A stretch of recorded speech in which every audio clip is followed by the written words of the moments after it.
حتى تاخد الشكل ديال مولدي. كنبقاو نضغطو مزيان بيدنا، عاد نزولو هذاك ورق الزبده، وكتسهل علينا الطريقه.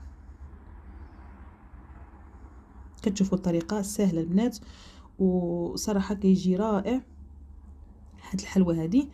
كما قلت لكم عدلتها ببراليني ديال البندق، ولكن عاد تشوفوا معايا ان شاء الله تقدر تعمل حتى براليني البيستاج او براليني ديال اللوز، براليني ديال الكركاع، على حسب الاختيار ديال كل واحد. هنا كنهزوا الصابلي ديالنا وكنضغطوا بالصبع ديالنا ونعوطوا الشكل ديالو.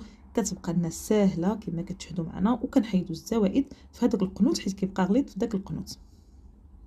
وبالنسبه لهذاك العجين اللي في القنت اللي بقى لنا ماشي كتشوفوا بقات اللومونيو كيظهر يعني مولدي، كنقطع طريف من عجين اخر اللي هو مطلق وكنزلو تما ونعوض بيدي، يعني ما كنضيعش فيه، ما كنخليه حتى شي وحده. واخا ديك الطريفات بقاو خاويين كنقطع العجين وموطع اخر ونعملو تما.